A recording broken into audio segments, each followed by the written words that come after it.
O Senhor esteja convosco. Proclamação do Evangelho de Jesus Cristo segundo Marcos. Naquele tempo, os discípulos de João Batista e os fariseus estavam jejuando. Então, vieram dizer a Jesus: por que os discípulos de João e os discípulos dos fariseus jejuam e os teus discípulos não jejuam? Jesus respondeu: os convidados de um casamento poderiam por acaso fazer jejum enquanto o noivo está com eles? Enquanto o noivo está com eles, os convidados não podem jejuar. Mas vai chegar o tempo em que o noivo será tirado do meio deles. Aí então eles vão jejuar.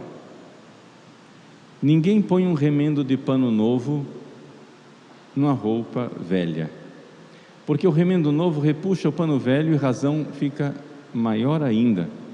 Ninguém põe vinho novo em odres velhos, porque o vinho novo arrebenta os odres velhos, e o vinho e os odres se perdem.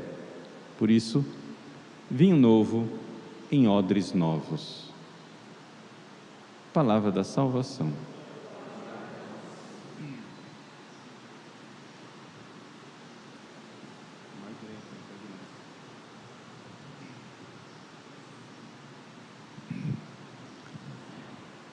Meus queridos irmãos e irmãs, no Evangelho de hoje, Jesus, estamos sempre no início do Evangelho de São Marcos,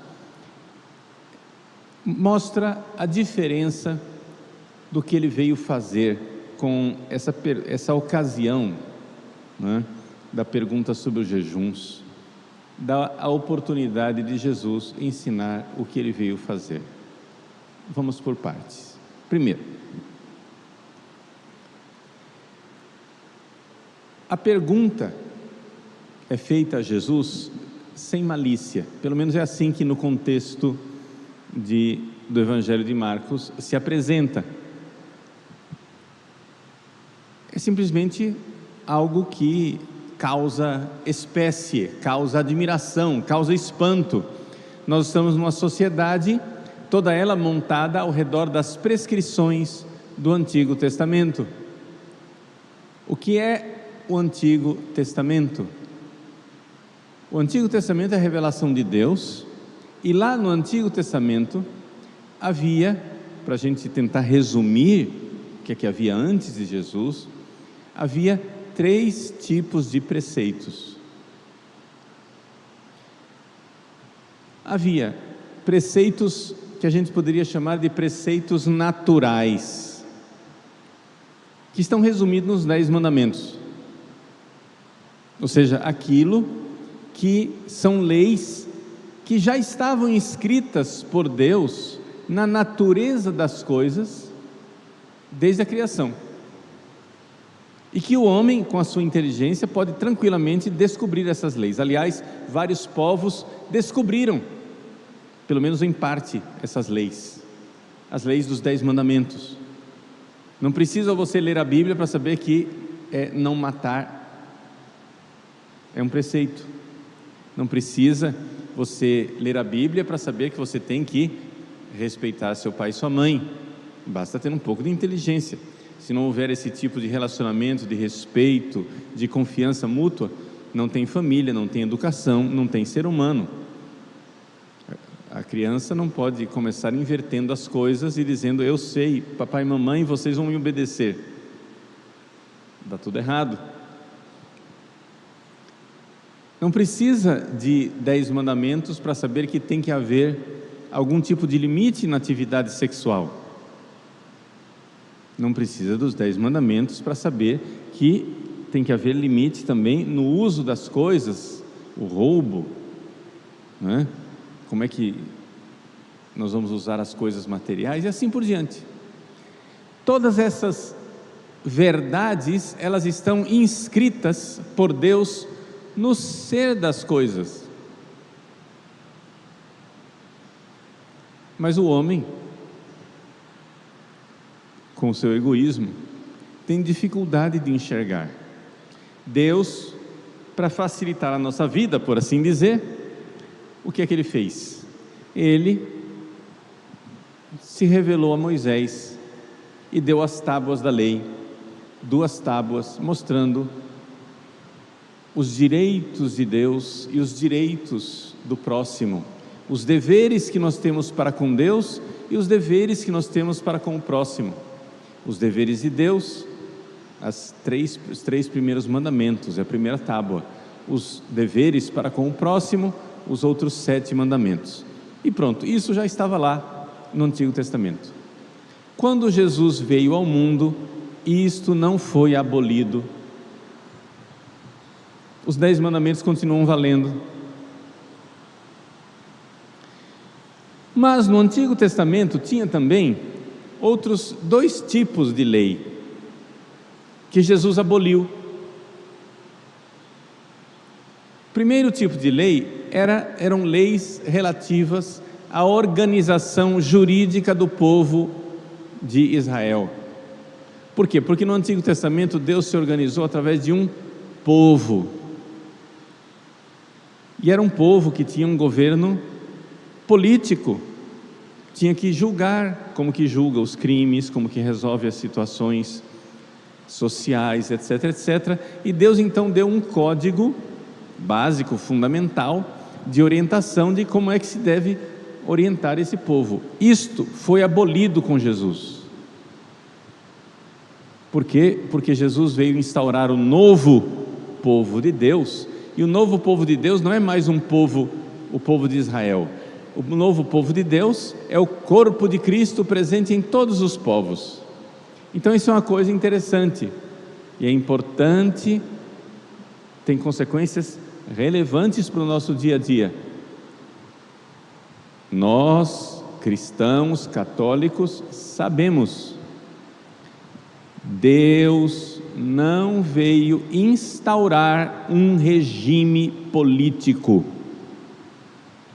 Nós precisamos usar nossa inteligência, nossas virtudes, nós temos que trabalhar para fazer um regime político o mais justo, o mais inteligente, racional, adequado, não é? Que não oprima as pessoas, etc. Mas isso é feito com a nossa inteligência. Vejam que isso daqui parece uma coisa óbvia, mas não é óbvio, por exemplo, para os muçulmanos. Na religião islâmica, Maomé e as revelações divinas instauraram um regime,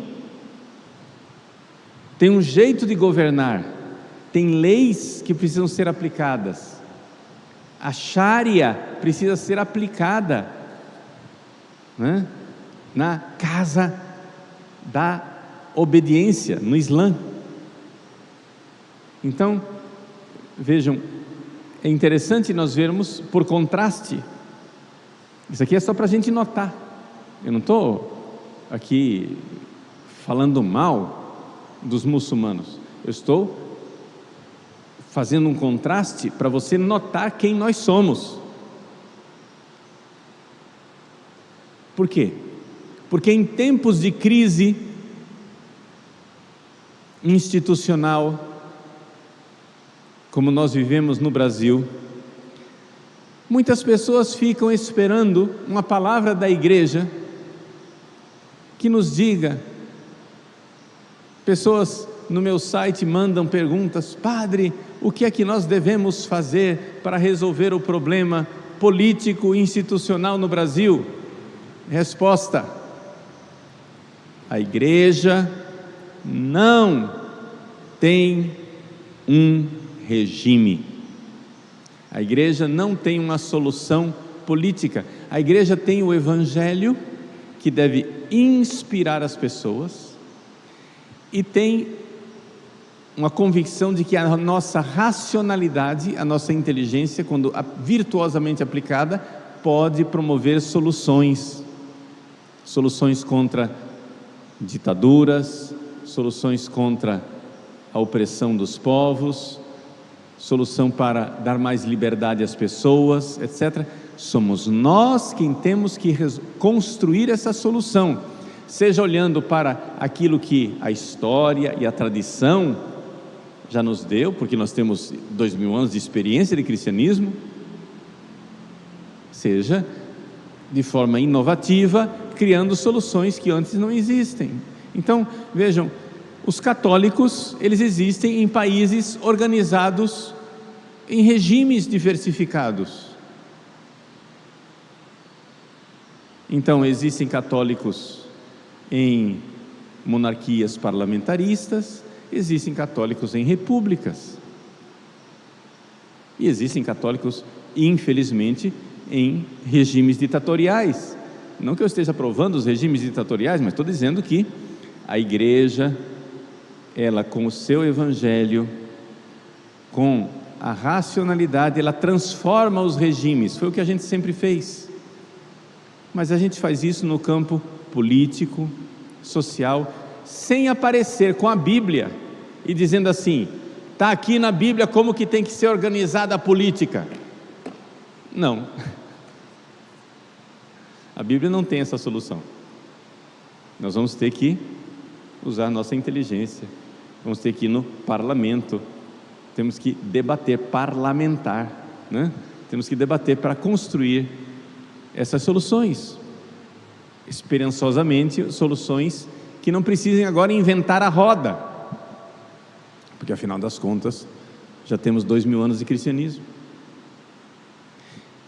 Então, esse é o segundo ponto. Vejam o que eu disse até agora. O que é que havia no Antigo Testamento? No Antigo Testamento havia 3 tipos de lei, eu já falei de 2. Primeiro tipo de lei, os 10 mandamentos que estão escritos na natureza das coisas criadas. O ser humano, com a sua inteligência, é capaz de enxergar: não matar, não cometer adultério, não roubar, não levantar falso testemunho. Essas leis, elas não foram abolidas por Cristo, porque elas são leis que estão na criação, está na estrutura da realidade criada. Mas quando veio Jesus, ele aboliu outros 2 tipos de lei. Primeiro tipo de lei que foi abolido, as leis judiciárias do Antigo Testamento, que era como devia ser organizado politicamente o povo de Israel no Antigo Testamento. Agora nós temos que viver nos vários regimes que existem, né, nas várias organizações políticas, na polis, nas organizações políticas desse mundo, e vamos ter que, com o Evangelho, com a graça de Deus, temperar, né, sal da terra, luz do mundo, e ir transformando essas realidades em realidades mais justas, realidades que respeitem a liberdade das pessoas, realidades mais adequadas.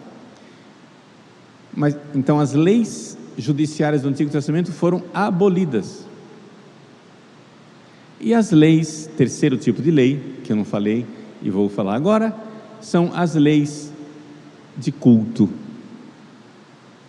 Existe uma série de prescrições no Antigo Testamento que são prescrições cultuais. Por exemplo, a circuncisão, por exemplo, o sacrifício de touros, de carneiros, de bodes, as leis de como que deve ser construído o templo de Jerusalém, as leis de como deve ser organizado o sacerdócio levítico. Essas leis foram abolidas, não é? Essas leis foram abolidas. Nós, cristãos, católicos, não precisamos mais seguir a circuncisão. Nós não precisamos mais seguir as leis do Antigo Testamento com relação, por exemplo, aos animais impuros. No Antigo Testamento, ninguém comia porco, carne de porco. Nós católicos podemos comer carne de porco tranquilamente. Está entendendo? Não se podia comer peixe de couro, né? Mas nós aqui cuiabanos comemos pintado tranquilamente, que é peixe de couro, e assim por diante. Então essas leis cultuais, elas foram abolidas também. Ora, o que é que Jesus está ensaiando aqui? Começando a dizer: olha, gente, chegou o esposo. Os discípulos de João e os discípulos dos fariseus seguem todos aqueles preceitos do Antigo Testamento. Mas agora, como diz a carta aos Hebreus na primeira leitura, nós temos um novo, sumo e eterno sacerdote. Nós temos agora um novo sacerdote, e Jesus veio abolir parte daquilo que tinha sido colocado no Antigo Testamento. Ele preservou uma série de leis, os 10 mandamentos, e instaurou outras leis, novas leis, que não existiam antes, as leis dos sacramentos, né? Então, o Antigo Testamento, resumindo bem, parte do Antigo Testamento não vale mais, as leis jurídicas, as leis cultuais. Existe algo que vale, que são os 10 mandamentos, e Jesus veio colocar novas leis, a lei da igreja, desse tempo novo, que é o tempo dos sacramentos. Então não tinha Eucaristia. Então Jesus instaura uma nova lei. Olha, como que deve ser a Eucaristia? Tem que ter pão, tem que ter vinho, tem que ter sacerdote ordenado, é assim que acontece. Tudo isso é lei, tudo isso é a organização do culto do novo povo de Deus. Agora não é mais circuncisão, agora tem que ser o batismo, não é? Como que faz para o perdão dos pecados? Não é mais o sacrifício de bodes e carneiros, mas o Cristo morreu na cruz e ofereceu o único sacrifício que é renovado em cada Santa Missa. Todas essas coisas foram instauradas agora no tempo da igreja, no Novo Testamento. Esse tempo que vai da primeira vinda de Cristo até a sua segunda vinda. Estas leis, elas também serão abolidas quando Jesus voltar. Por quê? Porque no céu não vai ter sacramentos. No céu nós vamos ver Deus face a face, não vamos precisar de sacramentos. Os sacramentos são para esse tempo da igreja. Então eu estou colocando aqui de forma bem sistemática, para a gente ter ideias claras, porque a gente lê o Evangelho, se a gente não tem essas ideias claras, não tem a chave de leitura do que Jesus está dizendo. Então, agora, uma vez que você tem a ideia clara, vamos ler rapidamente o Evangelho para a gente tirar o fruto, tá? Ficou claro o que é que Jesus fez? Então Jesus está dizendo o seguinte, vejam só, o que era o jejum no Antigo Testamento? O jejum no Antigo Testamento fazia parte daqueles sacrifícios ineficazes. Precisava de algum sacrifício. Deus instituiu esses sacrifícios temporariamente, embora eles não resolvessem o problema, era só uma espécie de paliativo, né? É como a pessoa está precisando tomar antibiótico, está com febre alta, aí você dá um paliativo para ela, que é um medicamento para baixar a febre, não vai resolver o problema, mas enquanto isso baixa a febre para a pessoa não morrer. Isso foi o culto do Antigo Testamento. O culto do Antigo Testamento, ele foi uma solução apresentada por Deus provisoriamente, que não resolvia radicalmente o problema. Tanto que é verdade que os sacrifícios precisavam ser oferecidos constantemente, porque eles não eram eficazes o suficiente. Mas veio o sacrifício de Cristo, veio o esposo. Então, jejuar no Antigo Testamento era o quê? Era a tentativa do homem, de boa vontade, inspirado por Deus, de oferecer algo a Deus, embora ele visse sua completa inadequação. Por quê? Porque para que houvesse um verdadeiro sacrifício, um verdadeiro jejum no Antigo Testamento, que fosse eficaz, nós precisaríamos de um coração novo, um coração santo. um coração que ama. Mas nós éramos egoístas. Aí a profecia de Ezequiel diz: dar-vos-ei um novo coração. Arrancarei o vosso coração de pedra e vos darei um novo coração de carne. Esse novo coração é Jesus, é o esposo. Ele veio para se unir ao nosso coração como o esposo se une à mais amorosa das esposas. Ele é o nosso coração. As pessoas apaixonadas dizem isso uma para outra: ai, meu coração, não faz isso. Por quê? Porque é como se eu não tivesse coração. O coração é da outra pessoa. A pessoa roubou meu coração. Eu me sinto pedaço de gente longe daquela pessoa. Jesus é o esposo, Ele é o nosso coração. Longe dele nós não temos coração. Agora acontece o seguinte: uma vez que nós estamos unidos a Jesus, o esposo, esse novo coração, agora nós podemos jejuar. Por quê? Porque o nosso jejum não é mais o jejum do Antigo Testamento, onde nós estamos tentando oferecer um sacrifício ineficaz. Nosso jejum agora significa outra coisa. É a nossa forma de nós nos unirmos ao sacrifício de Cristo na cruz. Virou outra coisa. Quem ofereceu o verdadeiro sacrifício? Cristo na cruz. Quem ofereceu a verdadeira redenção? Não são mais bodes e touros, não são mais holocaustos ineficazes, mas quem ofereceu o verdadeiro sacrifício foi nosso Senhor Jesus Cristo na cruz. Então agora eu posso jejuar, sabendo que aquele sofrimento, pequenino sofrimento do jejum, ele não salva. Foi Cristo que salvou na cruz, mas aquele meu pequeno sofrimento é uma forma de eu amorosamente me unir ao meu esposo, que na cruz diz: isto é meu corpo entregue por vós. O que é que o esposo faz? Ele entrega o corpo. Sacrifício de amor. Nós nos unimos a Ele.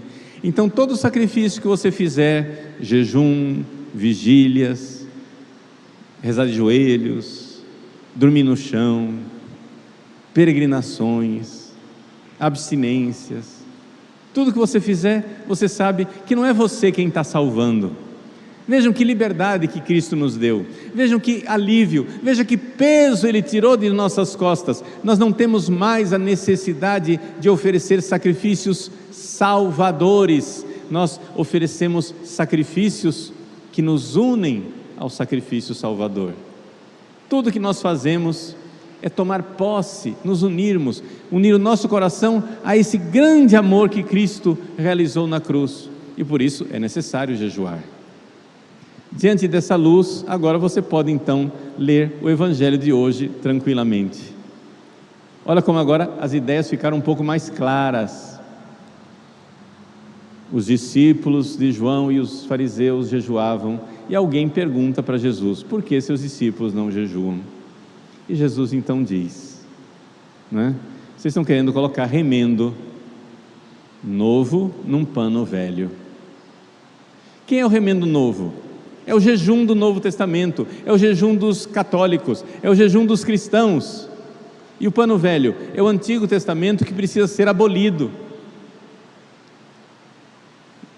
Não vamos continuar no sistema de sacrifícios do Antigo Testamento, achando que nós temos que matar touros, bodes e fazer jejuns, porque é isso que vai nos salvar. O tecido novo, o vinho novo, é saber que Cristo morreu por nós, se ofereceu uma vez por todas, definitivamente, uma só vez, diz a carta aos Hebreus, Efapax, uma única vez. E nós então agora podemos oferecer sacrifícios de união ao sacrifício dele. Não somos nós quem nos salvamos, mas somos nós quem tomamos posse da salvação que ele conquistou para nós. Esse é o vinho novo, esses são os odres novos. Então era necessário continuar fazendo, aspas, as mesmas coisas, mas de uma forma completamente diferente. Esse é o vinho novo. Então, quem faz sacrifícios no Antigo Testamento faz com uma mentalidade. Quem faz sacrifícios no Novo Testamento faz com outra mentalidade. Porque quem está no Novo Testamento agora está unido ao esposo, unido a Ele. Com o coração dele a gente jejua, com o coração dele a gente faz sacrifício, sabendo que foi o sacrifício dele que salvou, foi o jejum dele que nos salvou, foi a penitência dele que nos salvou, e nós só estamos tomando posse e nos unindo, como uma esposa amorosa se une ao seu esposo.